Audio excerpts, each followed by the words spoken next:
Hey everyone, and welcome to another episode of We Need to Talk. My guest today is one of the most fascinating guests I have had on the show. She is a lawyer by day and one of TikTok's most popular chefs of all time. Her talent of creating unique and visually stimulating videos, cooking vegan versions of classic Korean dishes while talking about justice, life, love, hardship, success, and family have helped her amass over 2 million followers on TikTok. Today we're going to be talking all about her culture, her relationship with food, why veganism, and her upcoming cookbook, The Korean Vegan. Joanne Molinaro, thank you for being on the show today. Oh, thank you so much for having me. I'm so excited to be here. Of course. You know, I definitely went down the rabbit hole of watching all of your videos, and I was just mesmerized by what you create and just in awe of the food. But I was also really moved by a lot of the stories and the life lessons that you share with your followers. And I know that you posted one fairly recently saying that your last meal before going vegan was eating a fried chicken sandwich. And I've actually been vegan for 17 years. And I don't remember the last meal that I had, but I remember when I did officially cut everything out. I know eggs was the last thing for me to give up. And it felt really good when I made the shift. So going back to when you made that decision, why was veganism the right shift for you? You know, that's a really good question. And I think it depends on what you mean by right. There's the kind of moral, ethical component of that word. And there's also just the practical component of that word. And I think obviously both of those things played a part in my decision. I think starting from the practical side of things, I really just did it to stay with my boyfriend at the time. He was going vegan, and it became pretty clear that if I didn't go vegan, it would put a strain in our relationship that I didn't think it could handle at that point. We were still very new to our courtship. And, you know, some people are kind of cool with having totally different ways of eating, but I could tell based upon our personalities that just wouldn't work for us. And so practically I was like, okay, well, I could be stubborn and just be like, no, I don't want to go vegan with you. You are on your own, and see where that takes us. Or I could just be like, who cares? Like, is it that big of a deal for you? I could have just been like, hey, I'm stubborn and I'm not going to do it. So too bad, you're on your own. But I decided it's not that big of a deal. And worst comes to worst, if I hate it, I can just go back to eating what I ate before. I think once I tried it and did it for a couple of weeks, I realized, number one, it wasn't nearly as hard as I expected. And number two, all of a sudden, the ethical appeals to that decision started to become much more important to me. And it was just hard for me to think about ever eating meat again, because I was like, I know now what happens to these animals to make it onto my plate, and I just can't bring myself to be part of that anymore. Yeah. You know, it's interesting, and I talk about the phrase ignorance is bliss very often, especially in our society, because it is kind of one of those situations, like once you know, you have a responsibility to do better. And that kind of goes across anything when it comes to like advocacy, you know? So when I became vegan, I did it mostly for health reasons. And also I was just like, I just want to eat better, right? But then when you learn about what happens in the food industry, you're like, there's absolutely no way I can go back to that. There's just no way. So I think a lot of people don't want to know because they know that they will have a responsibility to stay with veganism once they actually know what goes into food. I think you're totally right. And I also think that the word no is so important, because I think we all sort of intellectually know, like this isn't, clearly animals are being killed right. So that I can eat my burger or have my bacon. I think we all know at a surface level, but I think a lot of times going plant-based, and I know, plant-based vegan, there is a distinction, but deciding to adopt a plant-based diet opens you up to really knowing and to really understanding what all goes into it on a much more visceral level, which is what in some cases facilitates that shift, as you mentioned at the very beginning. Absolutely. And I've always been a foodie. and I love watching like the Food Network, for example. Like I would choose the Food Network over a TV show any day. And my husband's like, I can't watch another episode of Chopped, but I get so excited about it. And that's one of the things I love to do is figuring out how to veganize things, my favorite foods. And I know you also posted another video where people ask like, why would, a vegan want to eat something that tastes like chicken when you're a vegan? And for me, it was always, we still like the taste of that. We just know ethically that it's not okay. So for you, with what you're doing, you're bringing, veganizing Korean classic dishes. How have you managed to stay true to your culture while also experimenting with vegan dishes? I think that there's a lot of appropriate discussion right now about what it means to preserve and respect traditional cuisine. I think that the way people thought of that maybe 10 years ago is very different from the way people are talking about it right now. And I think that the important thing for me, functionally speaking, I just wanted to make food that I enjoy eating. And that happens to be Korean food. That's the food I grew up eating. So, in order to create the dishes that I enjoy, I had to go back to some of these traditional recipes and really understand what the flavors are, how to extract those flavors. Silken tofu stew is one of my favorite dishes of all time. It's the first dish that my mom ever taught me to make. This is before I went vegan. And so the idea was, well, how do I recreate this dish so there's minimal impact to the flavor that I remembered eating when I was little while making it vegan? Yeah. And oftentimes the answer is simple, just don't include the meat. Many of my favorite dishes really didn't depend upon the flavor of meat or seafood in order to make it something that I enjoyed. And so it really became easy to do that. But I think the key to, again, making sure that you are paying due respect to traditional cuisines is sometimes, like you said, watching the Food Network or watching the original recipe that isn't vegan, familiarizing yourself with what is it that makes that dish, and then re-engineering that in a veganized way, as opposed to simply saying, well, I want to eat a vegan sundubu jjigae, so I'm going to Google vegan sundubu jjigae. Well, then you might be missing out on something. Yeah. And I mean, it's apparent that food clearly played a huge part in your life growing up. You talked about that's the first dish that your mom taught you how to make. So was it always a passion that you had, or do you think it was something that you grew into? No, it was never a passion for me. I mean, like you, I am a foodie, so I grew up watching the Food Network. I found it oddly therapeutic and comforting because it's like, well, there isn't a great deal of tension in these shows. It's like, it's not like world peace rests upon the shoulders of this chopped, contestant. So it was like very fun for me to watch that and rather diverting, but I was never like a cook or anything like that. And once again, this is a little bit embarrassing, but the only reason I really got into cooking was to impress my boyfriend. I was like, oh, well, he really likes to eat. And we've all made those decisions in our life. Exactly. Like, I know he likes chocolate cake, risotto, and pasta. So,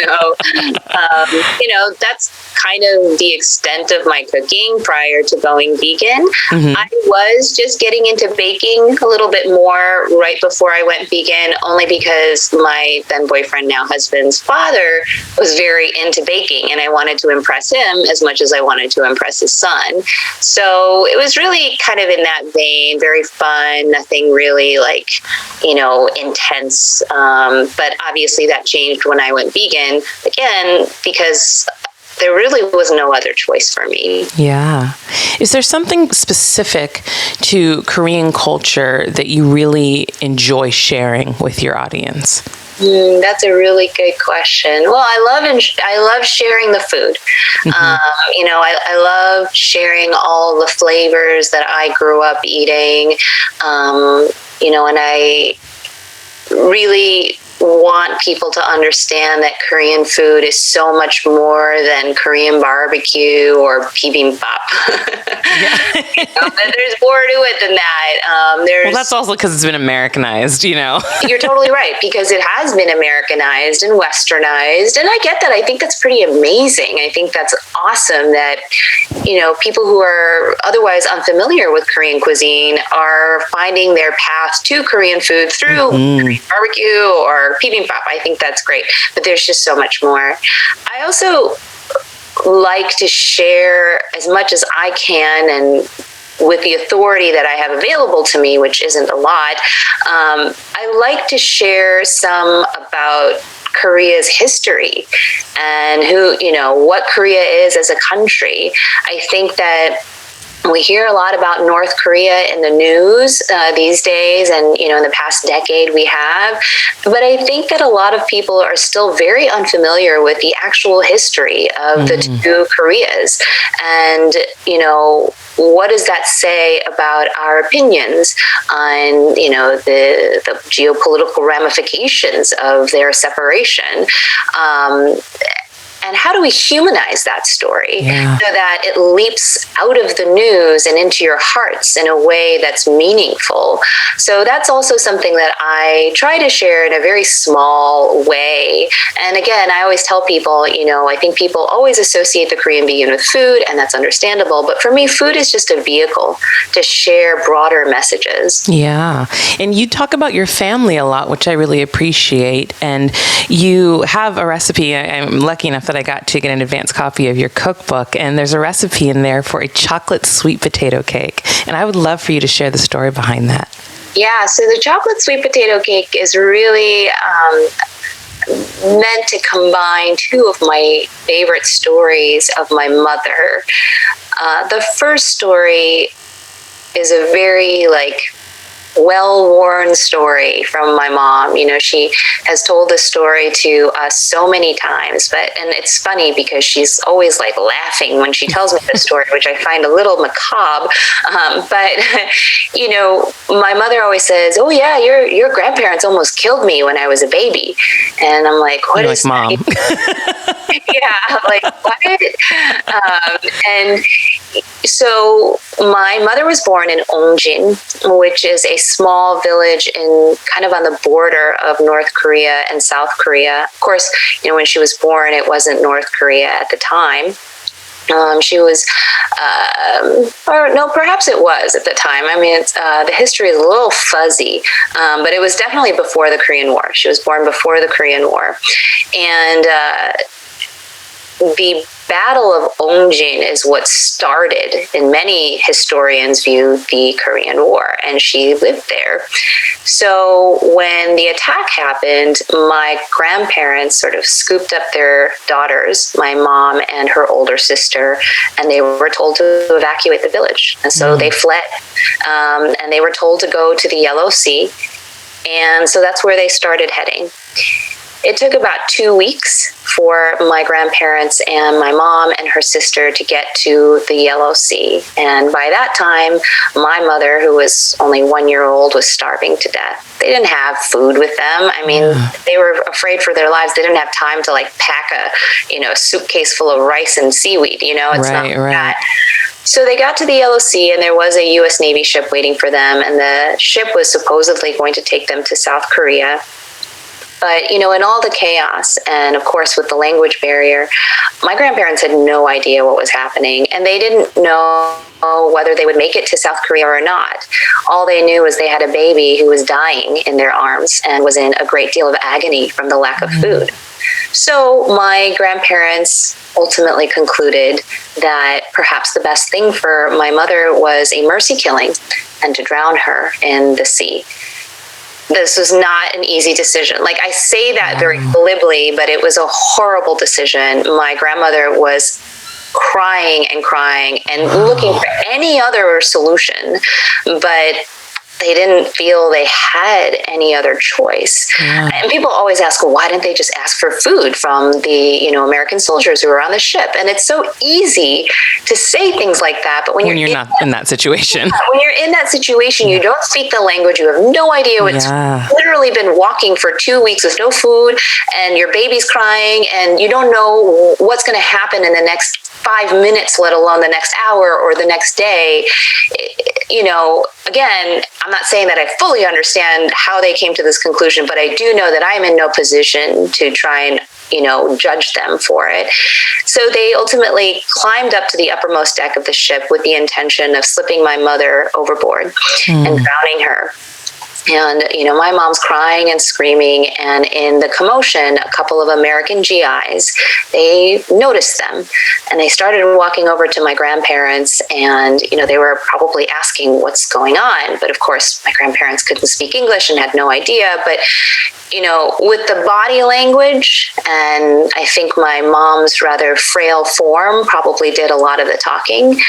The American GI, one of them, reached into his pocket and hands over a chocolate bar.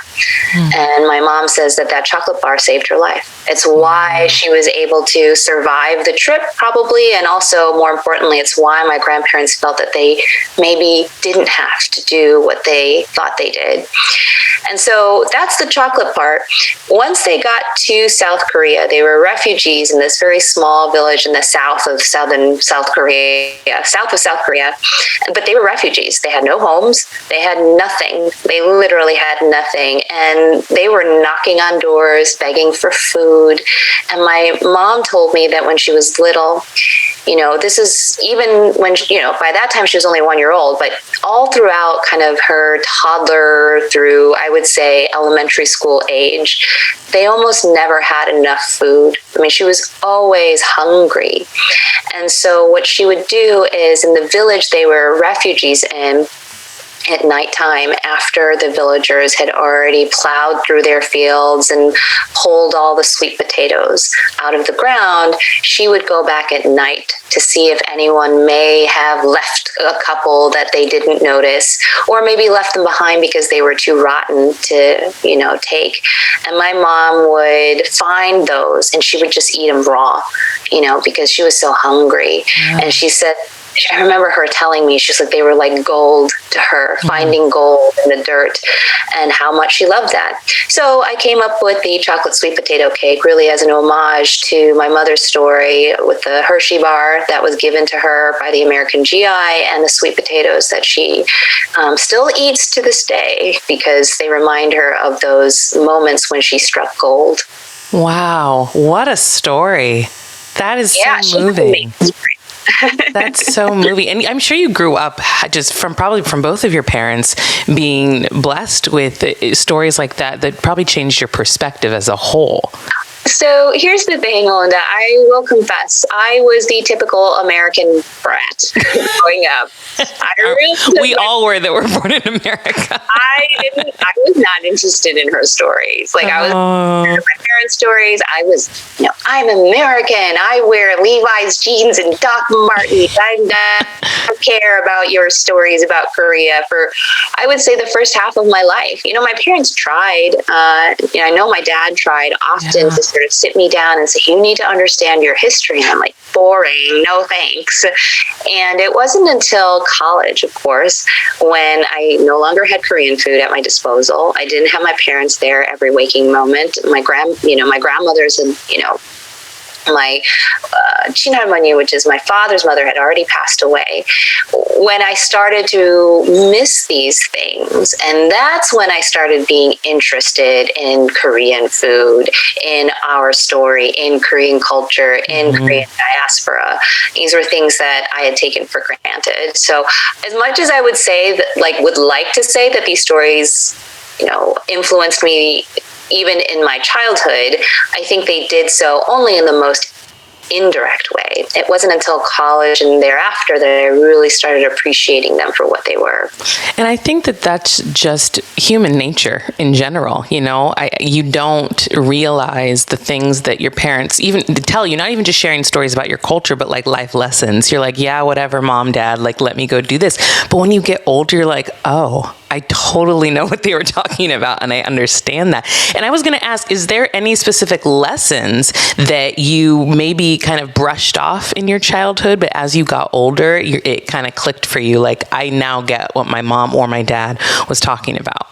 My parents both tried very hard to instill a deep respect for our ancestors and for Korean tradition. And I didn't want anything to do with it. I, again, was so proud of being American, you know, and true blue, red, white, and blue American. And I viewed the Korean side to me as largely incidental, like, oh, that's just, you know, a happenstance of my DNA and genes, nothing more. And obviously, that has changed rather dramatically over the past 2 decades. And it's not just having a deeper awareness of my identity and who I am as a result of being Korean American, not just American, but also having sort of great love for my parents and for my grandparents, and a real respect for how much they sacrificed for me and my brother, and also drawing strength from it in many, many ways, knowing that in my blood, I have my mother's blood, I have my grandmother's blood, I have my, you know, father's blood. Those things give me a great deal of reassurance and confidence when I feel unsure of myself. Yeah, that's beautiful. You know, specifically in the Black culture, you know, food is also a big thing. You know, we have family gatherings, cookouts, all of that. And I could spend probably an hour saying all the different types of foods that show up at our gatherings. But I would love for you to paint the picture of what maybe a traditional Korean gathering with food is like a Korean dinner. What is that like for you? So it's very family style. Like for Korean cuisine, like family style is redundant. Like every meal is family style. There's no such thing as like any other style of eating. Like everything is family style.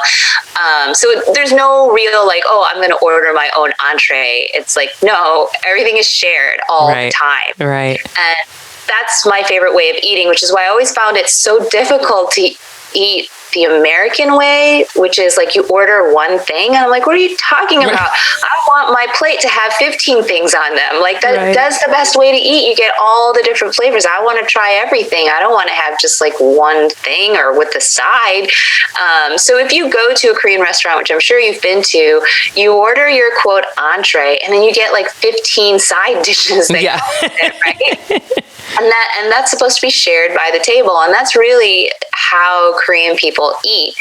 In terms of, you know, the kinds of dishes that you'll see, you know, at a Korean table, obviously that's changed a lot for us since we've gone vegan. But you know, I was just on the phone with my mom because we're planning our dinner with the family.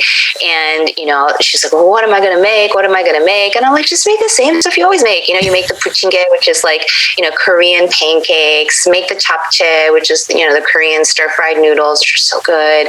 And, you know, I'm going to bring, you know, broccoli salad, which isn't like a traditional Korean dish, but of the salads, the broccoli salad is is one of the few salads that I could maybe call like Korean, maybe like Korean American a little bit.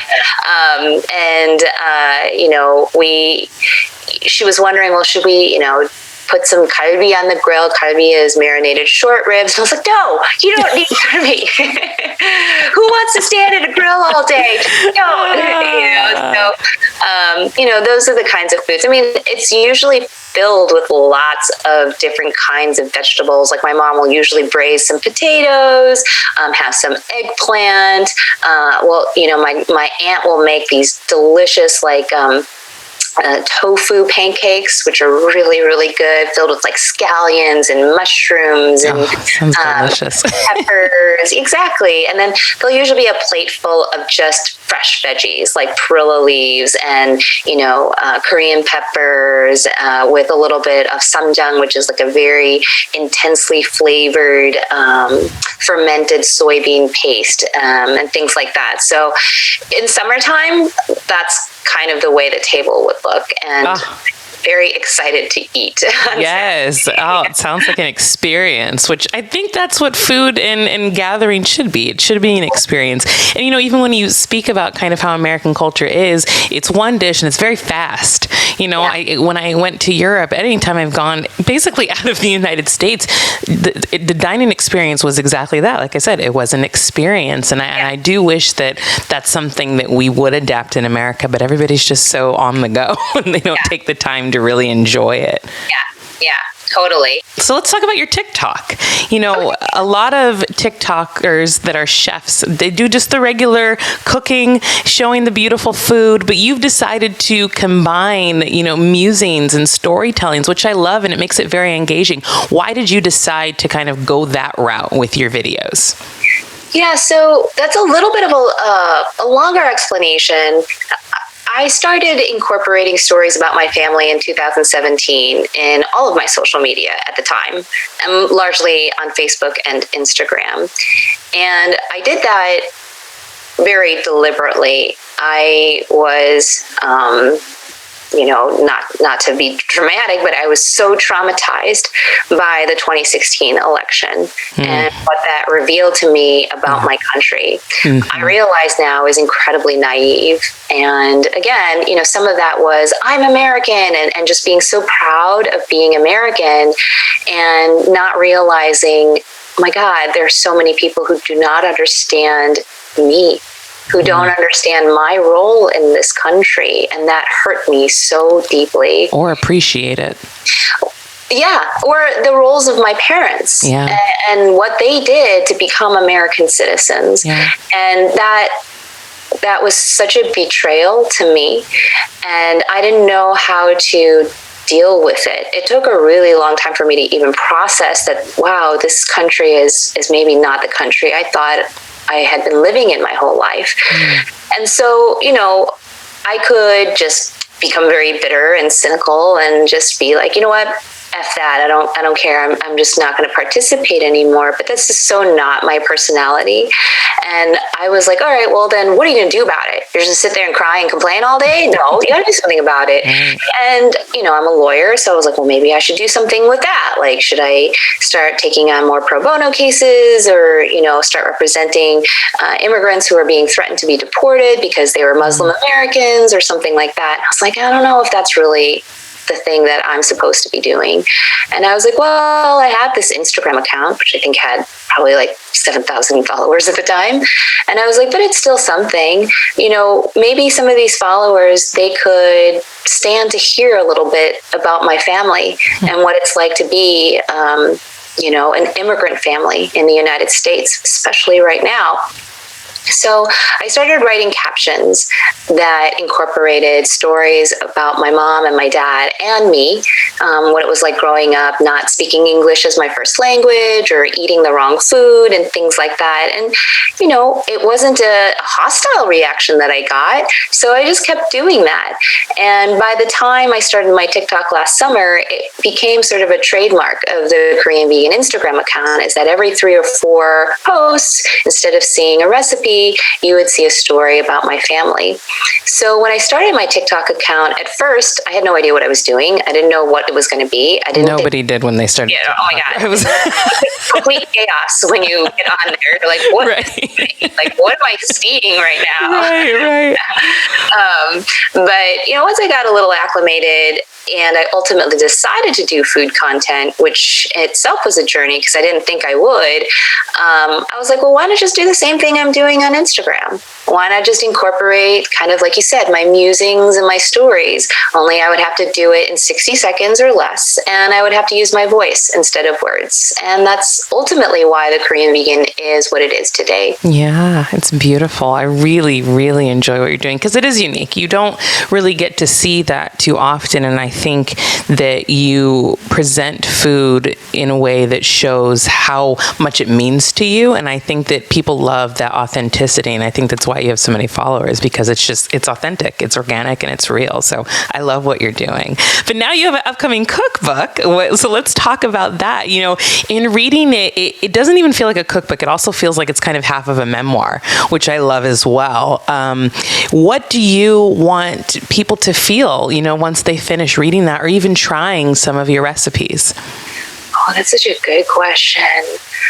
I want people to feel inspired, and I also want them to feel moved. I want them to kind of drop into my world a little bit. That's really what I wanted to do, was to, you know, when I wrote the first sentence of the introduction, I wanted them to feel like they were sitting at the table with me and my parents, my grandma, and my brother. They could hear my dad slurping up the jjigae, and they could hear my grandmother, you know, pitter-pattering around the kitchen while she brought the, you know, ginnyip to the table. And, you know, they could see my mom, you know, in her sort of frail elegance, you know, picking up a mung bean. I wanted all of that to be so accessible to the reader, and to be taken away and transported a little bit into my world. Show them mostly that life is hard, life is full of struggle and pain, and there will be moments where you are questioning whether or not survival is even possible. But in all of it, it can still be beautiful and rendered joyous. That's what I want people to feel about not just my life and the lives of my family, but also their own. Yeah.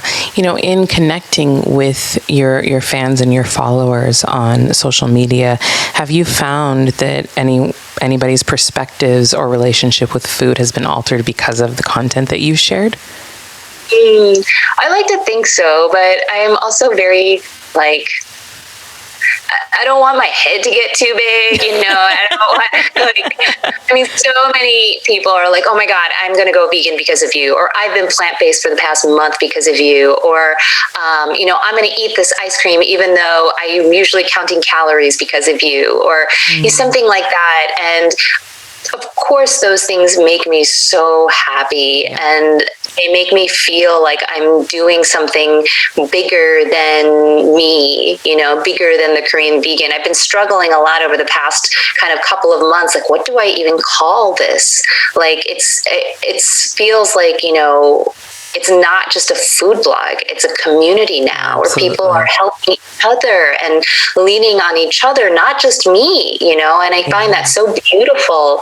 But yeah, I certainly get messages all the time saying, hey, I've been re-inspired or reinvigorated to go plant-based because of you, or I'm going to cut out, you know, the meat and replace it with Beyond Meat or Impossible Meat or some other tofu or cauliflower because of you. And that always makes me so happy. It's my mission with the Korean vegan is not explicitly turn everyone vegan. My mission is compassion. That in the broadest sense, I want people to be compassionate on all levels, including in their dietary choices. Yeah. Is there a recipe in your book that took you the longest to figure out how to veganize? Well, yeah, I would say the most complicated recipe is the one that looks the most delicious. It's the gampungi, which is it's a chicken wing, and so I have my most popular recipe on the blog is gampung tofu, which is a tofu version of that, and that's very simple. You just kind of dice up the tofu and you cook it pretty much the same way. But I wanted to create a version that literally you pick up a wing and you eat you eat it like a wing. And it was an homage to my grandmother, my 외할머니. she loved wings. And, my grandmother, she was so poor for so much of her life. The majority of her life, she was just so poor. So when we brought her to the United States, the concept of an all-you-can-eat buffet was just like, are you kidding me? Like, that was like, what are you talking about? I can eat as much as I want. Right. And we would take her to Ponderosa all the time when we were little. She would always get plate after plate of chicken wings. Like, that was just like her thing.